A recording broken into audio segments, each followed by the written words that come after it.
Back, well, there was that massive fire at the Waterkloof Airforce Base in Tswana yesterday. The Air Force saying that the blaze broke out at a bulk fuel depot. I think you and I would probably call it a fuel tank.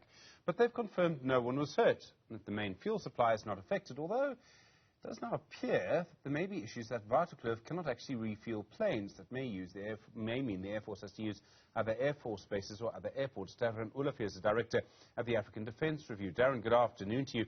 At this stage, it seems we don't know why a fuel pump, I think it was, exploded, but it's going to lead to questions around how this kind of incident can actually happen. Good afternoon. Absolutely. This is a really important and critical base, and of course the fuel supply on a base like this is of utmost importance as well. Without this, there is no way to easily refuel aircraft. I mean, you can bring in trucks from outside, but obviously there's something you don't want to ever happen.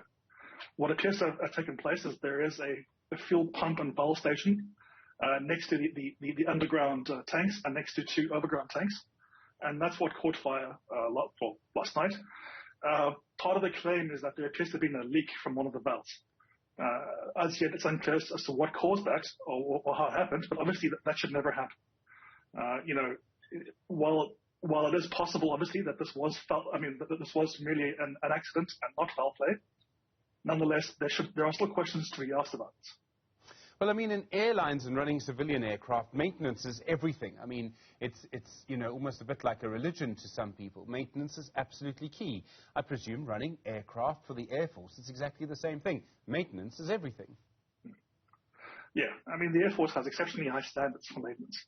The only issue is that the more you cut budgets and the more you have dysfunction as exists at the moment between the Department of Defense and the Department of Public Works, the harder it is to maintain that standard and the easier it is for things to slip through. So what you have is a situation where despite those standards, and for example, I mean, aircraft are often grounded for very, very minor things, you have a situation where the facilities, especially around the Air Force bases, have been deteriorating more and more over the last 20 years. And that's, again, partly due to the fact that the budget has just gone completely to a point where it just can't properly sustain operations. And secondly, at a point where you have this massive dysfunction between two government departments. So you have dysfunction, but without money, you actually can't do anything, can you? I mean, that's really what it boils down to. Exactly. I mean, in the past, although that dysfunction existed, you could kind of paper over it by just throwing money at the problem. Now, with budgets so tight, any mistake, any delay, any issue causes massive knock-on effects. So you have a situation where that dysfunction was now risen to the surface and become absolutely critical. And of course, there isn't enough funding to just easily replace and repair all the equipment. So, I mean, there are all sorts of problems here. I think if we had to put a poll out and say, would you prefer a basic income grant or do you want a bigger budget for the South African National Defence Force, a basic income grant would probably win that poll. That doesn't mean that that's the right governance decision. We use the SANDF for all sorts of things, and for all the arguments and shouting about the number of VIP jets that we use and all of that sort of thing, we see suddenly when something happens in Mozambique or in KwaZulu-Natal and Gauteng, how important it is to have money to run your military. Absolutely. In fact, part of the problem is that we're coming to rely more and more on the SANDF to fill the gaps left by the rest of government, having issues and failing, and yet doing so on a smaller budget. The July unrest was case in point. Mozambique's another example. The DRC as well, peacekeeping there.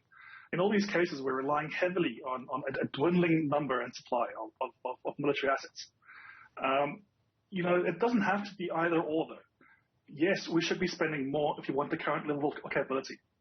But at the very least, we need to have a hard-headed look at what it is they want defense for, what kind of capabilities we actually require, and then decide to fund those properly. And if we decide that we don't want to be spending that kind of money on the defense force, well, that's fine. Then we close down the bases, we close down certain capabilities, but then we acknowledge that that means we can't do certain things. So it's really a difficult choice that has to be made in which you either fully fund some capabilities or you accept that you're going to have things deteriorate over time. As I understand it now, this issue about the fuel would mean that if Waterkloof Airforce Base can't actually refuel a plane, is it worth a plane landing there? You made the point that you can truck it in. But some planes, I mean long-distance planes, if the president's flying to Europe, for example, use an unbelievable amount of fuel. That's why our Tambo has its own fuel system. Yeah. For now, it's probably not a major issue. The VIP jets will just relocate to Oratambo. The other aircraft will probably relocate to Air Force Base Waterkloof. And of course, anything in between can be handled with trucks. So for the interim, I don't see it having a major impact on operations. Longer term as well, depending on the level of damage, if the underground systems are still okay, it might not be too costly or too time consuming to repair the overground system over here, the valves and the pumps. So it's possible they may be up and running again fully within a couple of months at most. So I don't see it at this stage as being a massive operational issue. But if it carries on and doesn't get repaired for a long period of time, then the cost of having to relocate will definitely start to add up. I mean, this really ties in with the point you were making earlier. If you don't spend the money on maintenance, if you don't get to do everything properly, it costs a lot more money to start from the beginning when you have to repair something. Yeah. Well, that's the thing, nothing just sticks around and stays in a great state forever. As you mentioned with the airlines, active maintenance is required over and over and over again.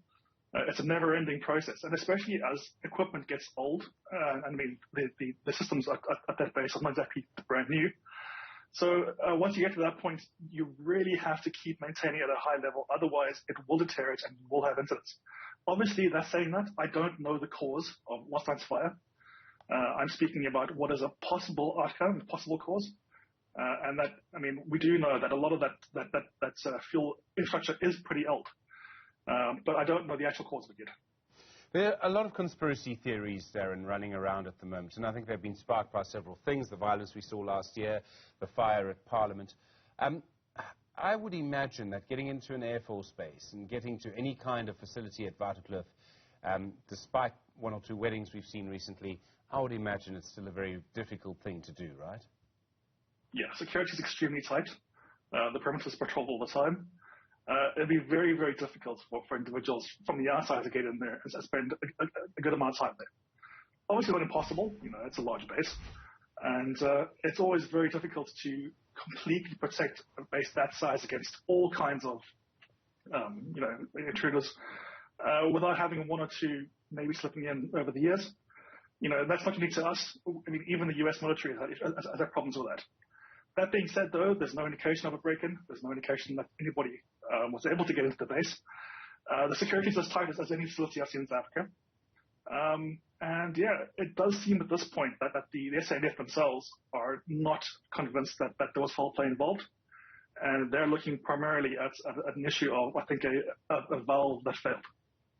Darren, Olivier, thank you, Director of the African Defence Review. I really do appreciate the time. Thanks very much indeed.